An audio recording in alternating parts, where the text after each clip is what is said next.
siang semuanya. Perkenalkan, kami dari kelompok 6. Pada video kami kali ini, kami akan menjelaskan simulasi penyeara satu fase terkendali penuh dengan beban induktif tinggi. Adapun kelompok saya sendiri, Angela Anita Nenggolan dengan NIM 524323040. Dan juga saya Deo Destunendat dengan NIM 5243230038. Di video kami kali ini, kami akan menjelaskan cara kerja rangkaian dan hasil gelombang pada simulasi penyeara satu fase terkendali penuh dengan beban induktif tinggi. Baik, saya di sini akan menjelaskan teori singkatnya. Nah, penyiaran terkendali adalah rangkaian yang digunakan untuk mengubah tegangan AC menjadi DC, tetapi dengan keunggulan yaitu besar tegangan keluarannya dapat diatur. Pengaturan ini dilakukan menggunakan komponen SCR, yaitu saklar semikonduktor yang hanya menghantarkan arus jika diberikan sinyal pemicu pada terminal gate. Pada penyiaran satu fase terkendali penuh, digunakan 4 buah SCR yang disusun seperti jembatan. Dengan konfigurasi ini, rangkaian dapat memanfaatkan kedua setengah gelombang AC, sehingga menghasilkan output yang lebih baik dibanding penyiaran setengah gelombang. Selain itu, pada simulasi ini digunakan beban induktif tinggi, yang artinya nilai induktansinya cukup besar. Hal ini menyebabkan arus tidak dapat berubah secara tiba-tiba, sehingga arus cenderung kontinu atau tidak mudah terputus. Nah, di sini sudah ada kami buat rangkaiannya. Saya akan menjelaskan sedikit tentang rangkaiannya nih. Di sini kami sudah membuat sumber tegangan yang dimana AC sebesar 120 volt IRMS dengan frekuensinya 50 Hz. Nah, jika dikonversikan ke nilai puncak, maka nilainya akan sekitar 170 volt.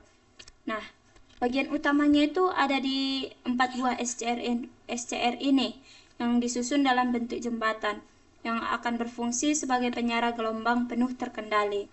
Dan untuk mengaktifkan SCR ini, kita menggunakan 2 pulse generator, yaitu ada gate 1 dan gate 2, yang bekerja secara bergantian untuk mengatur waktu penyalaan masing-masing SCR. Nah, pada bagian beban ini, digunakan rangkaian RLC seri dengan nilai, di mana resistor saya membuat nilainya 20 ohm, dan nilai induktornya saya membuat 0,3 Henry, dan untuk kapasitornya saya membuat nilainya 1 mikrofarad. Nilai induktor yang cukup besar inilah nantinya akan menyebabkan beban bersifat induktif tinggi sehingga arus akan cenderung kontinu. Baik, langsung saja kita masuk pada cara kerja rangkaiannya. Nah, pada satu periode gelombang AC ini berlangsung selama 0,02 detik. Dalam satu periode terdapat dua bagian, yaitu setengah gelombang positif dan setengah gelombang negatif. Ketika tegangan mulai naik dari 0 ke arah positif, SCR belum langsung aktif walaupun tegangan sudah ada. Hal ini karena SCR membutuhkan sinyal gate untuk memulai menghantarkan. Pada rangkaian ini, gate pertama memiliki delay sekitar 0,0033 detik. Artinya selama waktu tersebut tidak ada arus yang mengalir ke beban. Dan setelah mencapai waktu tersebut, SCR dipicu dan mulai on. Tegangan kemudian diteruskan ke beban dan arus mulai mengalir. Nah, itulah dia saat setengah gelombang positif. Dan saat setengah gelombang negatif, ketika tegangan melewati 0 dan menjadi negatif, SCR yang belum aktif akan off secara alami karena arus turun ke 0. Kemudian SCR pasangan lainnya akan bekerja, tetapi juga menunggu sinyal gate kedua dengan delay sekitar 0,0133 detik. Setelah dipicu, arus kembali mengalir ke beban. Nah, pengaruh beban induktif ini terdapat fenomena penting. Induktor memiliki sifat menahan perubahan arus sehingga arus tidak langsung naik atau turun. dan arus cenderung tetap mengalir. Akibatnya, meskipun tegangan sudah turun atau bahkan nol, arus masih bisa terus mengalir.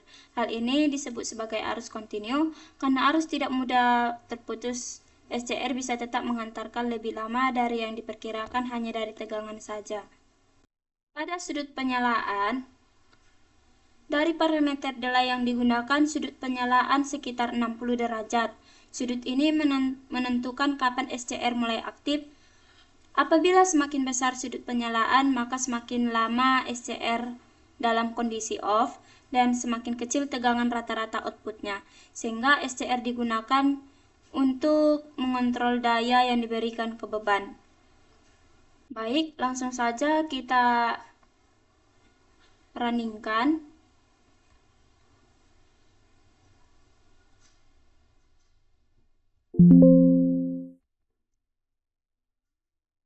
Nah, dapat kita lihat gelombang yang dihasilkan dari rangkaian yang sudah kami buat. Selanjutnya akan dijelaskan oleh teman saya, Deo. Oke, baik, pada tampilan ini kita sudah lihat daripada tiga bentuk gelombang ya. Yang pertama bentuk gelombang itu ada tegangan input AC yang paling atas ya. Lalu yang di tengah itu adalah tegangan keluarannya. Dan yang terakhir di bawah, paling bawah itu adalah arus keluarannya.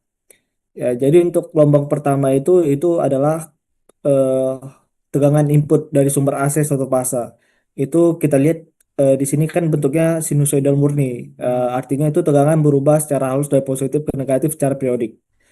Dan yang kedua ini adalah tegangan keluaran. Seperti kita ketahui tadi induktornya itu sebesar 0,3 Henry. Dan itu adalah induktansi yang cukup besar.